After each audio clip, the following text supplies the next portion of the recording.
In case you are wondering about Edwin Jackson and that performance, last time these two teams got together when he started up at Miller Park, that turned out to be just a fluke. Now, with Sean Markham, the Cardinal hitters have to remain disciplined.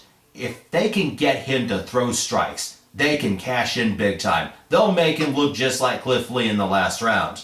Now, I normally don't make predictions on this show, but this time, I'm going to come out and say it. The Cardinals will come back in dramatic fashion to even the series, ensuring a happy flight back to St. Louis. Cardinal Nation, you're welcome.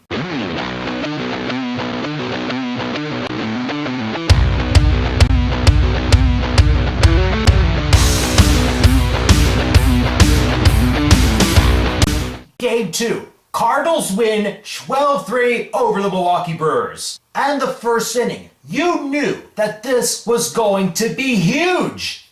And I'm sure that Albert Pujols was saying this somewhere before the game. You want beast mode, man? I'll give you beast mode.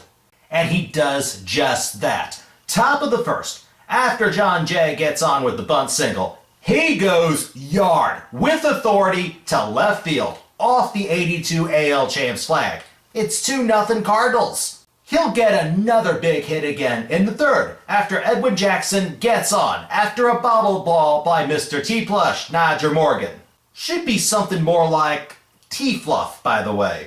Jay gets on again, and the Meng hits a deep fly ball to center, gets past T-Fluff. He's on second, and we're up 4-0.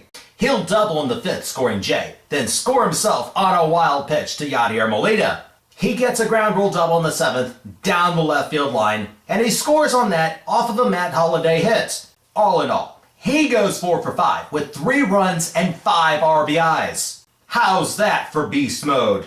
And to those fans out there that decided to come to this game wearing kids' costumes from that movie, Monsters, Inc., that doesn't necessarily accentuate beast mode. It actually makes you lame. As for the rest of the scoring, Nick Punto had an RBI hit in the fourth to bring the score 5-0 Cards. Ricky Weeks would homer in the bottom of the inning, a 2-run shot to bring it 5-3.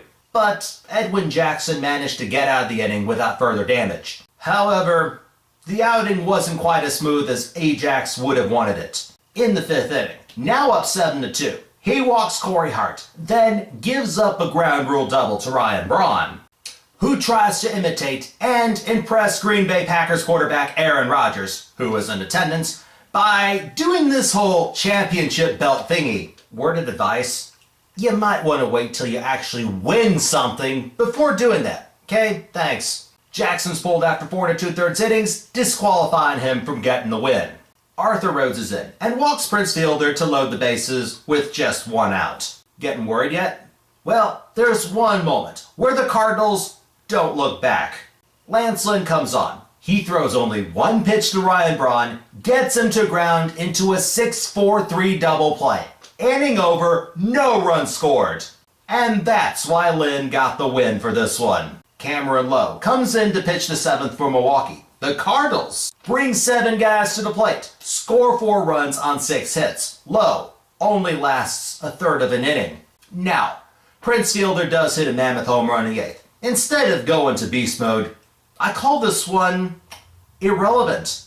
David Freese gets that run back in the top of the 9th with the solo home run to right, while Jason Mott slams the door on the Sausage Fest. And guess what? We're now even at 1 game apiece. It's going to be a happy flight for sure. The Cardinals get the day off tomorrow, then it's Game 3 at Busch with the Squirrel and the best fans in baseball on Wednesday night. Chris Carpenter is on the mound, with adequate rest, mind you, going against their 17-game winner, Giovanni Gallardo, who just happens to be 1-3 against us this year, and 1-7 lifetime. Should be a fun one. And for my question of the day, the Meng or Nelson Cruz, who's more clutch? If you didn't hear, Cruz had a couple of home runs down in Texas, a solo shot to tie it in the 7th, then a walk-off grand slam in the 11th, to put the Rangers up 2-0 on the Detroit Tigers in the ALCS. Let the debate begin. Submit your answers, comments, questions, responses, or anything else in the comment box below. Subscribe on YouTube, follow me on Twitter, and check out www.i70baseball.com. Now, In case anyone out there cares, T-Fluff went 0 for 3, striking out once, botching a catch in center off our pitcher, and let the man get right past him for a couple runs. The real fun starts on Wednesday. Break out the red, release the squirrels, and go Cards!